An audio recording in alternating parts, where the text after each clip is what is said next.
শেখ আপনি মওদুদী রহমাতুল্লাহর আকীদা নিয়ে যে বই লিখেছেন, সেই বইয়ের ব্যাপারে কি জামায়াতের আমির সহ অন্যান্যরা একমত? যদি একমত হয়ে থাকে এর প্রমাণ কি জানালে ভালো হবে। যে কোনো বই সেটা হলো গবেষকের নিজস্ব একটা গবেষণা। একজন গবেষকের গবেষণার সঙ্গে সবাই একমত হতে হবে এটা কোনো জরুরি বিষয় না। হ্যাঁ, যে কোনো সংগঠন যদি সাংগঠনিক কোনো বই প্রকাশ করে এটার দায় পুরো সংগঠনের, নেতা থেকে নিয়ে কর্মী সকলে। যেটা সাংগঠনিকভাবে না, ব্যক্তিগতভাবে প্রকাশ করে এটার দায় ব্যক্তি। তো যার কারণে কে একমত কে দ্বিমত এই প্রশ্ন করাটাই অর্থহীন, কারণ যেই বইটা একজন ব্যক্তি হিসাবে লিখেছে এটার দায় ব্যক্তির উপরে। এর সাথে কেউ একমত হতে পারে, কেউ দ্বিমত হতে পারে, এটা প্রত্যেকের স্বাধীনতা। জামাতের বিরুদ্ধে যে ভ্রান্ত আকীদার কথা বলা হয়ে থাকে, জামাতের নেতাকর্মীরা কি সেই আকীদা পোষণ করে? যে ভ্রান্ত আকীদার কথা বলে, অনেক আকীদার কথাই শুনি আসলে। এই যেমন গতকাল না পরশুদিন ঢাকায় একটা কাউন্সিল করলো বাংলাদেশে বিশেষ একটা ইসলামী দল। সেখানে জামাত যে গোমরাহ প্রমাণ করার জন্য দলিল দেওয়া হলো মাওলানা মওদুদী ফজরের নামাজ পড়তো না এবং তার কানে এসে শয়তান, তাও দুইও কানে এসে শয়তান নাকি মুতে দিত, পেশাব করতো। নাউযুবিল্লাহি মিন যালিক। আচ্ছা, আপনি কাউরে দেখতে পারেন না বুঝলাম, তার অনেক দোষ আছে বুঝলাম, তার বিরুদ্ধে আপনি সমালোচনা করবেন বুঝলাম, কিন্তু আন্দাজে কথা বলতে হবে। ফজর নামাজ পড়তো কি পড়তো না এটার দলিল কি? কেউ যদি দাবি করে অমুক ফজর নামাজ পড়তো না, তার মানে সে তার সঙ্গে রাত কাটাতো, একসঙ্গে এক বিছানায় থাকতো, তো পরবর্তীতে দেখতো মাশাআল্লাহ আমি তো গিয়ে নামাজ পড়ি, উনি তো ফজরের সময় ঘুমায় থাকে। অর্থ তো এই টাইপের হয়।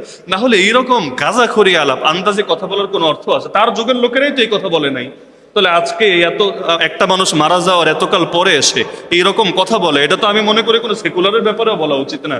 এই হলো আমাদের দেশে প্রোপাগান্ডার অবস্থা। তো এখন ওনার নামে যে কথাগুলো বলা হয় এর মধ্যে বেশিরভাগই মিথ্যা।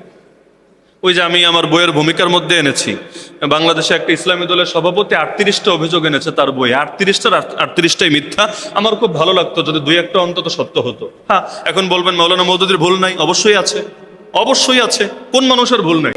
ইমাম মালিক রাহমাতুল্লাহ আলাইহি আল্লাহ রাসূলের রওজার সামনে দাঁড়িয়ে বলেছে কুল্লুন ইউখাযু মিন কাওলিহি ওয়া ইউতরাক ইল্লা সাহিব হাযাল কবর। নবীর রওজার দিকে ইশারা করে বলে প্রত্যেকটা মানুষ এমন যার কিছু বিষয় গ্রহণযোগ্য, কিছু বিষয় বর্জনযোগ্য, শুধু এই কবরে যিনি শুয়ে আছেন তিনি বাদে।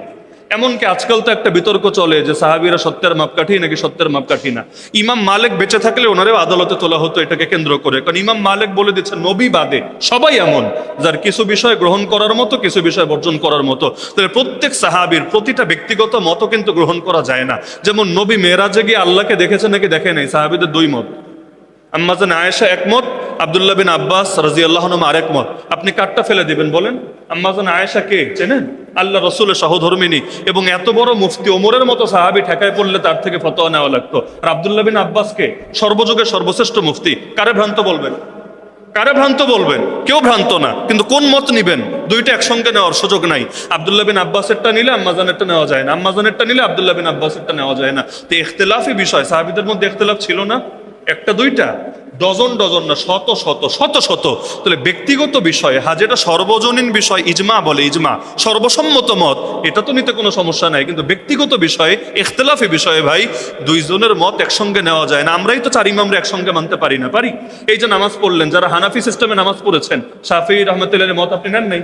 যারা শাফিঈ সিস্টেমে নামাজ পড়েছেন, হানাফি ইমাম আবু হানিফার মত আপনি নিতে পারেন নাই, কিন্তু শ্রদ্ধা তো উভয়কেই করি আমরা। এমনকি শরীয়ত, আমরা সব নবীর উপর ঈমান আনি, কিন্তু শরীয়ত কাটটা মানি? নবী মুসারটা, নবী ঈসারটা না, মুহাম্মদুর রাসূলুল্লাহ সাল্লাল্লাহু আলাইহি ওয়াসাল্লামেরটা। এজন্য ঈমান সবার উপর রাখি, শ্রদ্ধা সবাইকে করি, ভালো সবাইকে বাসি, কিন্তু সবার শরীয়ত, সবার বিধিবিধান নেওয়া যায় না, এটা একজনেরটা নিতে হয়। তো যার কারণে যে আকীদাগুলোর দাবি তোলা হয় এর মধ্যে বড় একটা অংশই আসলে সত্য না, আর অন্যরা পোষণ করা তো দূরের কথা। সবচাইতে বড় অভিযোগ দুইটা, তারা নবী বিদ্বেষী, তারা সাহাবী বিদ্বেষী, সবচাইতে বড় অভিযোগ। আপনি রাস্তাঘাটেও যত কর্মী পাবেন ধৈর্য ধৈর্য জিজ্ঞেস করেন তো, নিজেই যাচাই করে নিয়েন, আমার বলে দেওয়া লাগবে না কে কে নবীর বিদ্বেষী, কে কে সাহাবীদের গালি দেয়, কে কে বিভিন্ন নবীরা পাপী মনে করে। আপনি রাস্তাঘাটে যাদেরকে পান এদেরকে ধৈর্য জিজ্ঞেস করে দেখেন। তো যার কারণে কে কারে কি বললো এটা আমার দেখার বিষয় না। ইমাম বুখারীও ইমাম আবু হানিফারে ভালো বলতেন না, জানেন এটা? বুখারী শরীফ পড়লে দেখবেন ইমাম বুখারী ইমাম আবু হানিফারে বড় হুজুর দূরের কথা, ছোট হুজুরও মনে করতো না। কালা বাজুন নাস বলতো, আরে এক লোকে বলেছে আর কি। তাহলে ইমাম বুখারী আবু হানিফারে ছোট মনে করতো দেখে আবু হানিফা আসলেই ছোট, তাই না? আবু হানিফা আসলেই ছোট? না, আমাদেরও তো বাংলাদেশে এক হুজুর আর এক হুজুরের মাইক পেলে মাশাআল্লাহ মাঝে মাঝে 14 গোষ্ঠী উদ্ধার করে, কিন্তু দিন শেষে আমরা দেখা যায় উভয়েরই শ্রদ্ধার চোখে দেখি একজন আরেকজনের ব্যাপারে বলে ফেলেছে আর কি। এজন্য কে কারে কি বললো এটা দেখার বিষয় না, বাস্তবতা নিজেই যাচাই করে দেখেন, অন্ধভাবে গ্রহণ করার দরকার নেই। জামাত পালন করে, তাহলে জামাত কেন জাতির সামনে সহি আকীদাগুলো তুলে ধরে না? কতবার তুলে ধরবে? গঠনতন্ত্রের মধ্যে আকীদা আছে। যেই ভাই প্রশ্ন করেছেন আমি বলবো গঠনতন্ত্র খুলে জাস্ট 2 নম্বর ধারা দেখেন। যদিও এই দলীয় প্রশ্ন আসলে এই মেম্বারে করাই উচিত না, যিনি করেছেন কাজটা ভালো করেন নাই, এটা একান্তভাবে জিজ্ঞেস করে নিলেই হতো, কারণ মসজিদের মেম্বার এটা দলীয় সম্পত্তি না, এটা সার্বজনীন। তারপরে যেহেতু প্রশ্ন করেছেন, জবাব না দিলে বলবে হুজুর মনে হয় বাইং মাসের মতো এড়াইয়া চলে যাচ্ছে, বা হুজুর মনে হয় জবাব জানে না। এই জন্য এখন আমার ইজ্জত বাঁচানোর খাতিরে হলেও 2 কথা বলা লাগে। আমি বলবো গঠনতন্ত্র, গঠনতন্ত্র বুঝেন? দলের সংবিধান, সংবিধানের কথাই তো মূল কথা। ব্যক্তি বিচ্ছিন্ন কথা বলতে পারে, একটা দলের সব ব্যক্তির কথা দলীয় কথা না, যে কোনো দলের সব ব্যক্তির কথা দলীয় কথা না, কিন্তু সংবিধানের কথা এটা দলের কথা। সংবিধানের 2 নম্বর ধারায় আকীদা লেখা আছে, এখানে পারলে ভুল আমাকে দেখান, এমনকি ভুল তো দেখাতে পারবেন না, আর দলিল আমি দিচ্ছি। আপনি আর কত বড় হুজুর হয়েছেন, এই সংবিধান যখন লেখা হয় ওই সময় মাওলানা মনজুর নোমান রহমতুল্লাহ আলী সহ সৈয়দ আবুল হাসান আলী নদী রহমতুল্লাহ আলী সহ ওনারাও জামাতের সদস্য, সদস্য না কেন্দ্রীয় দায়িত্বশীল। এবং মাওলানা মনজুর নোমান নিজে বই লিখেছেন মাওলানা মৌদুদি কে সাথ মেরি রিফাকত কি সারগুজাশত, এখানে তিনি স্বীকার করেছেন যে সংবিধান প্রণয়নের পরে আমাদেরকে জিজ্ঞাসা করা হয়েছিল যে আপনাদের কোনো দ্বিমত আছে কিনা, তো তখন আমরাই সিদ্ধান্ত নিয়ে একমত হয়েছি না সংবিধান যেটা আছে পারফেক্ট, এখানে সমস্যা নাই, এখানে ঠিক করার মতো কোনো বিষয় নেই, সব ঠিক আছে।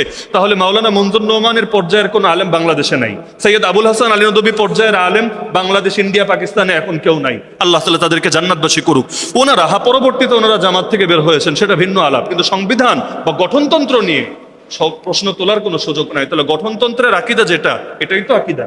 ব্যক্তি ভুল করতে পারে, গঠনতন্ত্রের আকীদাই তো আকীদা। সুতরাং আন্দাজে কথা বলা থেকে সাবধান, প্রতিটা অপবাদের ব্যাপারে আল্লাহর কাছে জিজ্ঞাসিত হতে হবে। আল্লাহ আমাদের সবাইরে মাফ করুন, আমিন।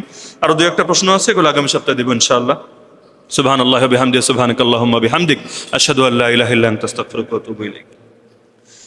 আচ্ছা, এক ভাই জিজ্ঞেস করেছেন যে আমার একটি সেভিংস ব্যাংক অ্যাকাউন্ট আছে, গত 1 বছরে ব্যাংকে আমার অ্যাকাউন্টে মোট 1739 টাকা ইন্টারেস্ট অর্থাৎ সুদ জমা হয়েছে। একই সময়ে ব্যাংক বিভিন্ন সার্ভিস বা অন্যান্য চার্জ বাবদ আমার অ্যাকাউন্ট থেকে মোট 1346 টাকা কেটে নিয়েছে। এখন আমার প্রশ্ন হলো, শরীয়তের দৃষ্টিতে আমার কি ব্যাংক থেকে পাওয়া সম্পূর্ণ 1739 টাকা আলাদা করে বের করে দিতে হবে, নাকি যেহেতু ব্যাংক ইতিমধ্যে 1346 টাকা চার্জ হিসেবে কেটে নিয়েছে, তাই ইন্টারেস্টের 1739 টাকা থেকে 1346 টাকা বাদ দিয়ে অবশিষ্ট 393 টাকা আলাদা করে দিতে হবে? এক্ষেত্রে শরীয়ত সম্মত সঠিক পদ্ধতি কি, দয়া করে বিস্তারিত জানালে উপকৃত হব। গুরুত্বপূর্ণ বিষয়, এই সন্দেহে অনেকেই ভোগে, করের ক্ষেত্রেও ভোগে। কর যখন দেয় অনেকে এটা যাকাত থেকে মাইনাস করে। একইভাবে ইন্টারেস্টের ক্ষেত্রে মনে রাখবেন, ইন্টারেস্টের চুক্তিটাও হারাম, ইন্টারেস্ট দেওয়া নেওয়া এটাও হারাম। ইন্টারেস্ট যতটুকু আপনার অ্যাকাউন্টে অ্যাড হয়েছে পুরোটাই সওয়াবের নিয়াত ছাড়া দায় মুক্তির নিয়াতে, দায় মুক্তির নিয়াতে দান করে দিতে হবে। এবং মসজিদে না, বরঞ্চ জাকাতের যে খাতগুলো আছে গরিব মিসকিন অসহায় এদের মধ্যে দান করে দিতে হবে। চার্জ যেগুলো কাটে এটা আপনি ব্যাংকের সঙ্গে আলাদা করে চুক্তিবদ্ধ, এই টাকা দিতে আপনি বাধ্য।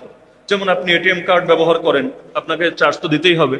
আরো বিভিন্ন আপনার SMS ফি এই সেই হাবিজাবি আসে, চার্জ তো দিতেই হবে। এই চার্জ আপনি কোনোভাবেই সুদ থেকে কাটতে পারবেন না, এটা আপনার কাঁধে প্রাপ্য, আপনি এটা দিতে বাধ্য। যদি আপনি সুদ থেকে কাটেন তাহলে এর অর্থ হবে যে আপনি সুদের ওই অংশ নিজে ভোগ করেছেন, নিজে খাওয়া যেই কথা, রিক্সা ভাড়া দেওয়া যেই কথা, আর সেটাকে চার্জ বাবদ বা অন্য কারো বেতন বাবদ দেওয়া, ঘুরে ফিরে সেই জেইলাও সেই কদু, একই কথা। সুতরাং এই 1346 টাকা সামান্য টাকা আপনি এটা চার্জ বাবদ কাটবেন না। যদি চার্জ বাবদ আপনি এটা দেন তাহলে ইন্টারেস্ট এই পরিমাণ আপনি ভোগ করেছেন এটাই সাব্যস্ত হবে। কিয়ামতের দিন 1 টাকাও যদি ইন্টারেস্ট আপনার আমলনামায় থাকে জান্নাত কঠিন হতে পারে। সুতরাং এই সামান্য 1346 টাকার জন্য নিজের জান্নাতকে কঠিন করার কোনো দরকার নেই।